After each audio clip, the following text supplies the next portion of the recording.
Good morning. Ay, nako, cold days. Napakalamig at maulan pa rin po. Continue pa rin tayo dito mga bossing dito sa naiwanan namin kahapon. Papatuloy lang natin yung paglilinis kasi hindi naman yun na ito nakakalinis kahapon. Gawa ng kapos na sa oras. Apo yun. Kaya lilinisin muna namin to. Tapos dire-diretso pa rin tayo mga bossing. So, ayan. Ginagrinder na ni Boss Pastor yung mga nakakapal lang dun na hindi maabot ng polisher machine kasi masyado nang bigil sa sa jacuzzi. Update tayo sa ginagawa nila. Natapos na po nila yung dalawang jacuzzi dito sa area ng second floor, so dito na po sila naglinis sa may corridor hanggang doon din po sa dulo. Ayan po yung machine nila. So ngayon po kasi naka break time pa ata sila, inaantay ko pa sila bago ito isprehan para malinis na po ito. Dumi pa po ito kasi binabaran pa po ito ng chemical ni bossing kanina. So maya pagka nalinis na nila lahat ito, saka natin to o saka ko po ito i-sprayhan. Nakalipat na kami sa pangalawang kwarto ng may jacuzzi, pero nahirapan kami dun sa isa kasi medyo kapal yung mga dumi pati po dito. Tapos meron din po dito sa kabilang kwarto. Yan dito mga boss.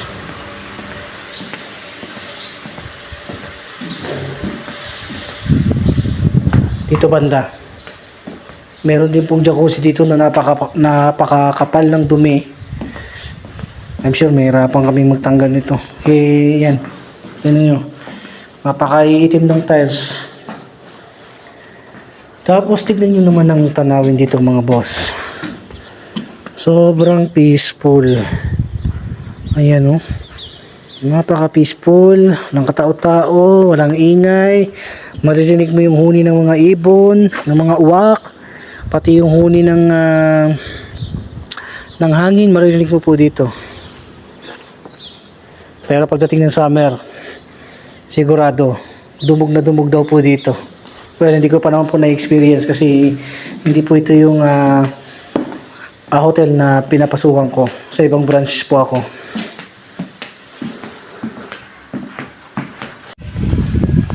Tapos ko na pong linisin itong hallway mula doon sa dulo. So ngayon po lilipat naman po tayo sa taas. So, kailangan kong tanggalin yung hose. Papatayin ko po muna tapos hihilahin ni Boss Pastor doon sa taas para doon na lang po magbababa. Kasi doon na po sa taas naman yung isusunod namin. Ayun yung hose namin nakasabit. Wala kasing mapaglagyan doon taas kaya dito po kami maglalagay.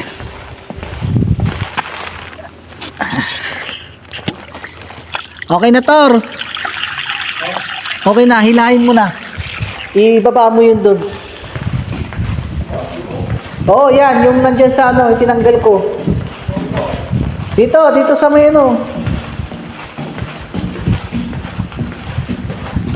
ayan, ikakabit po namin dito.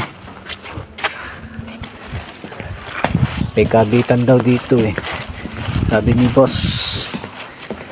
bossing, hanapin ko lang kung nasan ba may kabitan. Eto, nandito may kabitan. Yan, kailangan kong umikot.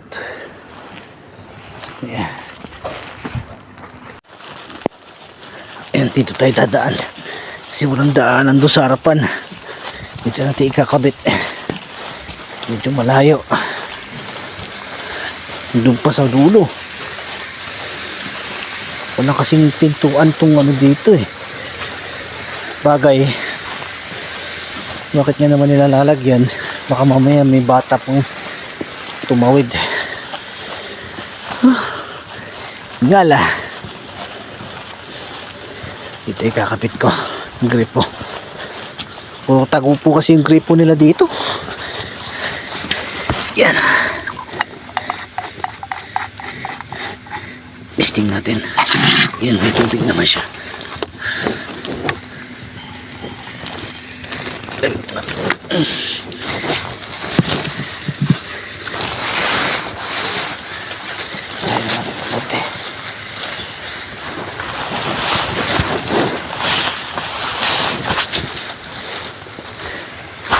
Ay.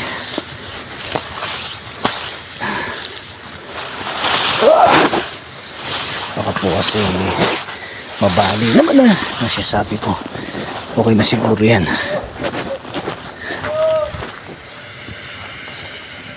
Hanggang saan lang? Hanggang dyan lang? Dito kaya, Tor?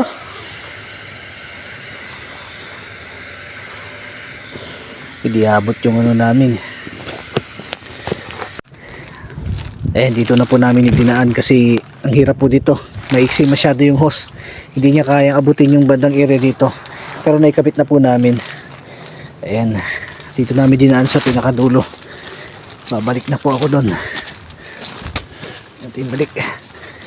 Let's go! Let's go! Let's go! Andito na po kami ngayon.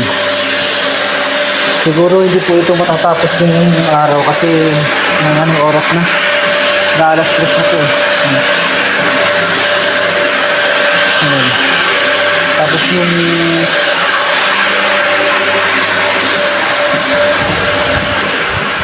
yung ito naman pong hallway.